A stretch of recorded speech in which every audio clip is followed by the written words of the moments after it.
All right, excited for this one. Today we have Danavir Sarria joining us to talk about bundles and what he's brought into the e-commerce world from direct response.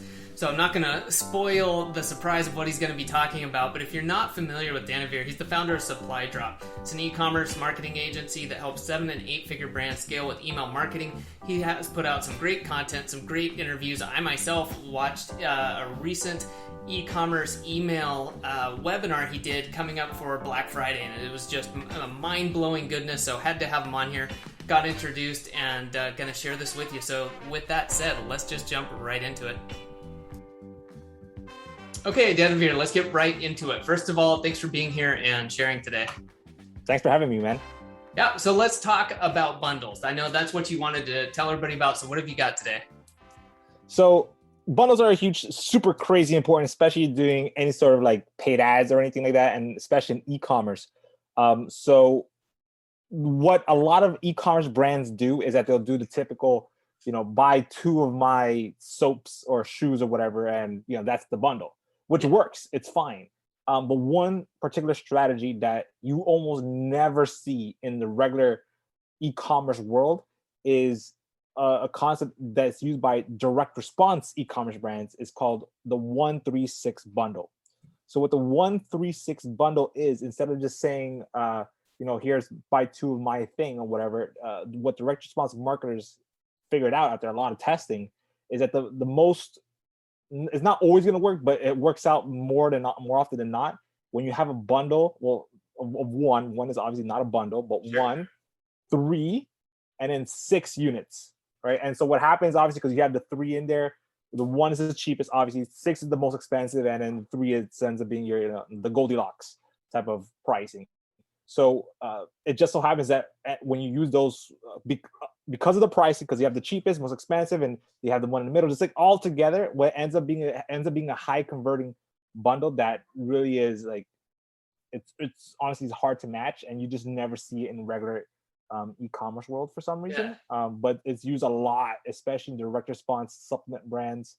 And Okay, like that's that. what I was going to ask you. I'm like, man, this seems like supplement, but it's not something I have a lot of experience in. So I wanted to ask you that, but that makes sense. Yeah, it works. They use because they use it in supplement world by far the most, but it's really primarily in CPG. So anything skincare, cleaning products, makeup, any of that kind of stuff that would work really well. Again, it's not always always the best bundle to use. It just depends on what you're trying to do.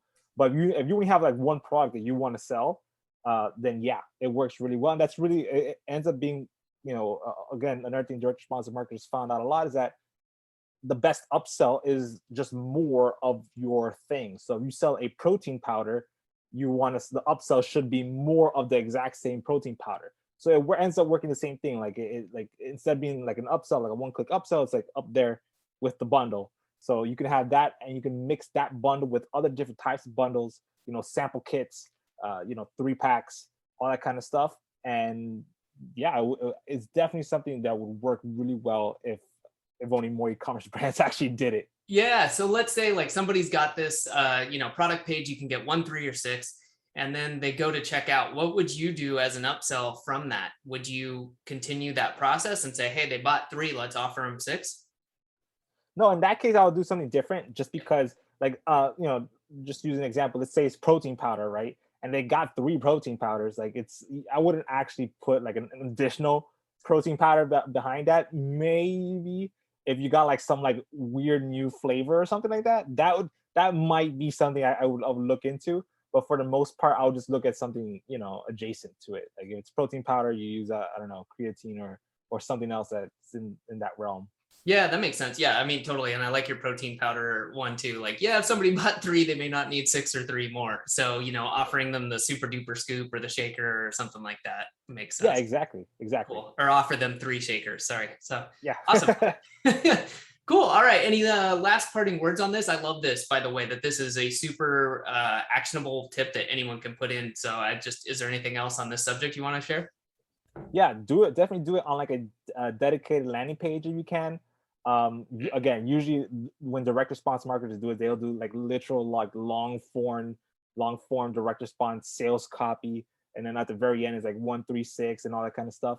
You don't have to do all that stuff, but definitely do it on a dedicated landing page. Because obviously, I'm assuming you're going to be doing this because you want to convert paid traffic, and just in general, like a dedicated landing page, even without the 136 bundle, is a good idea. So, 136 bundle on a dedicated landing page. I'm assuming you're using paid ads and stuff like that.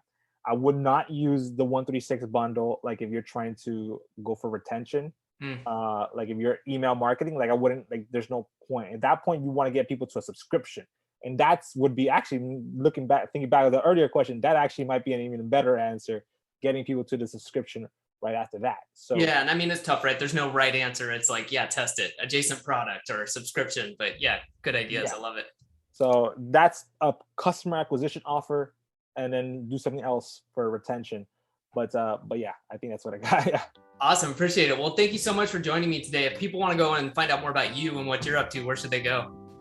Well, I run an email marketing agency called Supply Drop Media. Just go to supplydropmedia.com, and you can hit me up there if you want. Easy. Awesome. Thanks again for being here. Thanks, man. If you'd like to get the key takeaway points from this episode and all other episodes, just go to oasisoptimization.com/insights. That's oasisoptimization.com/insights, and you can get a fantastic summarized cheat sheet. Now, if you want to listen in on more great AOV increasing interviews with experts, be sure to subscribe via whatever your favorite podcast app is. And if you'd like to get in touch with me, Adam Moody, you can always find me at oasisoptimization.com. Okay, time to get back to the real world. Thanks for listening, and see you on the next episode.